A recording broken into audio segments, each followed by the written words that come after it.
this is an iHeart podcast. Guaranteed human. With no fees or minimums on checking accounts, it's no wonder that Capital One Bank Guy is so passionate about banking with Capital One. If he were here, he wouldn't just tell you about no fees or minimums. He'd also tell you about how Capital One cafes are open 7 days a week to assist with your banking needs. Yep, even on weekends. It's pretty much all he talks about, in a good way. What's in your wallet? Terms apply. See CapitalOne.com/bankguy. Capital One N.A., member FDIC. Hey, and welcome to Short Stuff. I'm Josh, and there's Chuck, and this is Short Stuff. And as I say sometimes, giddy up. But in this case, it'd be giddy up, you horse with pants on. That was smooth as sandpaper. Oh, that hurts, Chuck. This is pretty good. You dug this one up. The Society for Indecency to Naked Animals. SINA. That's right. Which is SINA. kind of like the finest example of the stodgy kind of morality that was characteristic of the 1950s. Like, this is the apex of that. That's right. It was a group of people that got together and said, you know what we can't have anymore in our society are these naked animals walking around showing their disgusting parts. We need to put clothing on animals, on anything over 4 inches tall or 6 inches long. Our children are at stake. Get thee clothed. Yes, they were offended by naked animals, this group, and they wanted to clothe animals. That was their purpose. That was their drive. And at first, it was a very little-known group. But then in May of 1959, the president of SINA, G. Clifford Pruitt Jr., appeared on the Today Show, basically explaining what SINA was all about and calling for all animals to be clothed. And he said a lot of weird things, not just in this interview, but in multiple interviews that came over the following years, where he said things like zoos were peep shows for kids. Mm-hmm. One of his favorite phrases was, a nude horse is a rude horse. Mm-hmm. And basically called for support and membership. And after that Today Show appearance in 1959, membership swelled like almost overnight. Yes, believe it or not, there were more than 50,000 people in the United States that said, I agree. We need to get clothing on all animals. Here's some money. There was a woman in Santa Barbara, California, who sent a $40,000 check in the 1950s. This was about $350,000 today. Yeah. To help fund clothing for animals. And they basically said, all right, get involved, get your community involved, issue SINA summonses to your neighbors. Mm-hmm. If you see them walking their dog without pants on, you need to give them a summons. They picketed the White House. They sent letters to President Kennedy that said, you need to get pants on your horses, sir. Cover all horses' private parts. Yeah, cover those horse penises. And it was... I can kind of see that one. Yeah, sure. Have you seen what's it called? I Think You Should Leave? What is that? How do I know that? I can't remember the guy's name. He's hilarious. He's like best friends with Andy Samberg. It's Tim something. It sounds really familiar. Anyway, it's on Netflix, and they had this one kind of fake ad, and it was for a ranch where they bred horses to have very, very small penises so that men don't have to be ashamed of their own penis size when they ride these horses around this dude ranch. Oh, I know that guy, Tim Robinson. Yes, exactly. I have not seen that, though. It's wonderful. But I am seeing now that A.D. Bryant's husband, Connor O'Malley, is on there. And Connor listened to Stuff You Should Know at one point, and he is one of the great weirdo comedians ever. Yeah, it's like a magnet for weirdo comedians, this show is. That's pretty funny. So Americans are getting involved. Like I said, they're petitioning the president. They're picketing the White House, and then it culminates in 1962. It feels like it should be 1862, when G. Clifford Pruitt appears with none other than Walter Cronkite, most trusted news person in the country, and he was interviewed on CBS News prime time. He sang the SINA's anthem called "Wings of Decency." with a ukulele, and it was a very, very big deal and sort of the apex of this movement. Can we sing the Wings of Decency SINA anthem? You can. High on the wings of SINA, we fight for the future now. Let's clothe every pet and animal, whether dog, cat, horse, or cow. G. Clifford Pruitt, our president, he works for you and me. So clothe all your pets and join the march for worldwide decency. Dun, dun. So Nice work. He's playing this on a ukulele on CBS News with Walter Cronkite interviewing him. G. Clifford Pruitt Jr. is the president of SINA. That's and there's a guy who is operating the camera for CBS News that says, hey, wait a minute, that guy looks awfully familiar, doesn't he, Chuck? That's right. And perhaps here's where we should take our break, right? That's right. Agreed. If you want to know, then you're in luck. Just listen up to Josh and Chuck. Stuff you should know. The springtime thaw is finally here.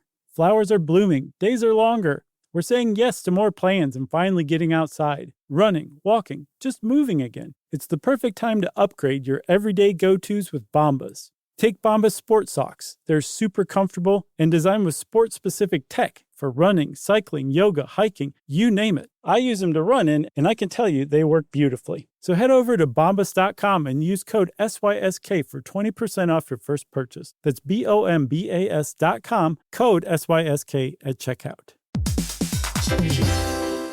Hey everybody, here's a fact for you. In the United States, there is a break-in every 26 seconds, and that means that somewhere right now, an intruder is getting closer. And the problem with most security systems is that they only alert you after the break-in has started, and that's too late. Well, that's what makes SimpliSafe different. They use alerts. SimpliSafe's US-based live agents, they identify threats on your property and help deter them before they actually break in. So the intruder never gets into your house. The crime is stopped before it even starts. That's right. And another great thing about SimpliSafe is they have no long-term contracts. They give you peace of mind and great value with their monitoring deterrence plans because they just start at about $1 a day. Yeah, SimpliSafe sent us a setup years back, and I still use mine every day. Yeah, and apparently setup, you can do it by yourself in under 30 minutes, so it's a really good value and it doesn't take long. So if you want to experience the SimpliSafe peace of mind, you can take advantage of the SimpliSafe discount offered to Stuff You Should Know listeners. Right now, you can get 50% off your new system by visiting simplisafe.com/stuff. That's half off at simplisafe.com/stuff. There's no safe like SimpliSafe.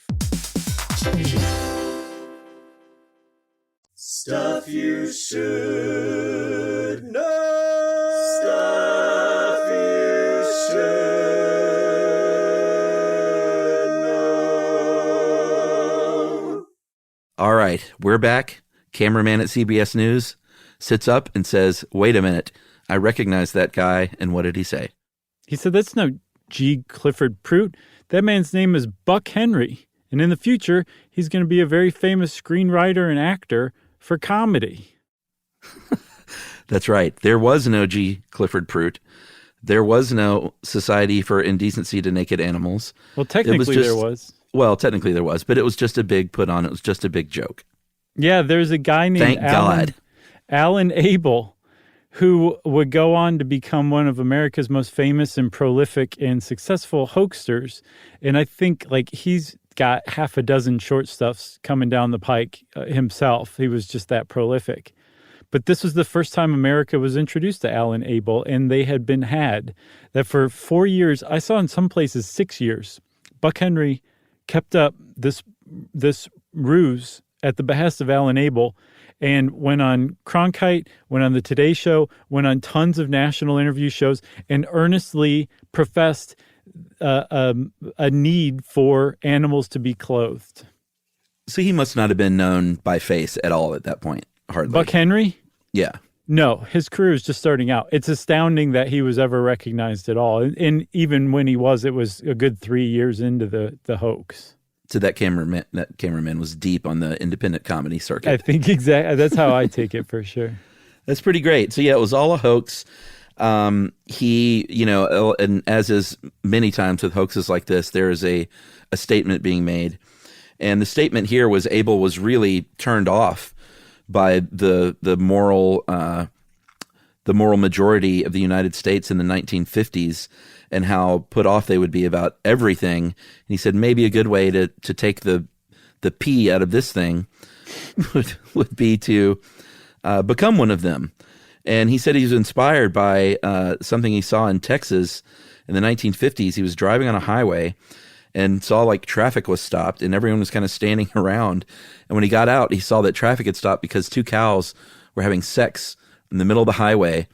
And he said he just saw the looks on these people's faces. Some of them were clearly disgusted. Some of them couldn't even bear to look at it and covered their eyes. One woman was angry, and he was just like, what is going on? These cows, they don't know morality. They're just doing what cows do. And these Americans are so stuffy that they're literally upset about this. Right. They're offended by this. So he at first tried out some low-hanging fruit, and he wrote a letter to the editor of the Saturday Evening Post, professing for the first time SINA and its goals and aims as a joke. And he got a rejection letter, but the tone of the rejection letter kind of spurred him to keep going. The editor, wrote indignantly that he really disagreed with this and he thought it was a terrible idea.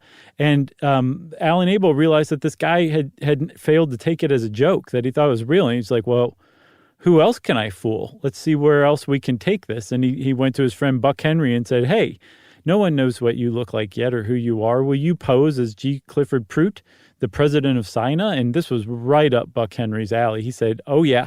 And they kept this up for 4 to 6 years, Chuck. Not secretly, not quietly, as loudly and nationally as they possibly could. They kept this hoax going. Yeah, I get the feeling this was had more legs than he ever dreamed it would. Yes. And just decided, as any great sort of Andy Kaufman-like comedian, like to keep rolling with it once it's going, if everyone is fooled. And even after it was exposed in 1964 by Time magazine, people like Walter Cronkite was still really mad. He felt he'd been made a fool of, obviously. It's important to point out that he did not take any of this money. He wasn't grifting people. So that $40,000, that check was never cashed or anything. Yeah, that's a big one. Yeah, like people would be angry. There's listeners right now. They're like, wait a minute, this guy stole all this money? Right. And he was a comedian? Right. So that never happened, thankfully. No, But the thing that was most astounding was that they accidentally, inadvertently created a moral movement to clothe animals. Those 50,000 people that joined SINA were earnest. Like they were passionately supportive of clothing animals because it was indecent to have naked animals running around. A joke became reality. And that is about the best you could possibly hope for from a hoax. That's a cultural criticism. Yeah, I'm not a big fan of clothing on animals at all. I'm not either. Leave the animals alone, everybody. Like if your dog needs a sweater in the winter or something, that's okay. Oh, yeah. To me. But like these people that dress up their animals and take pictures, I don't know. I feel it's not very respectful. Oh, I see what you mean. Yeah, we dress Momo, but it's just for warmth. Yeah, that's different. If, like I said, if your dog needs a sweater or a Thunder Buddy, which is what we called the Thunder Coats, the vests. What about Thundercats? I don't know anything about Thundercats. You don't know the Thundercats, that cartoon from the 80s? I've heard of it, but it was a little after my time. Oh, I could see that, but it was directly in my wheelhouse, and that is one of the all-time greats. All right. So obviously, since we started talking about Thundercats, that signals that this episode of Short Stuff is over, right? That's right. Before we go, Chuck, I want to say thank you very much to Zachary Crockett and Priceonomics, the Museum of Hoaxes, and Ripley's Believe It or Not, for being sources about this. So keep an ear out for Alan Abel Short Stuffs in the future, because he's got plenty more coming. And in the meantime, everybody, Short Stuff is out.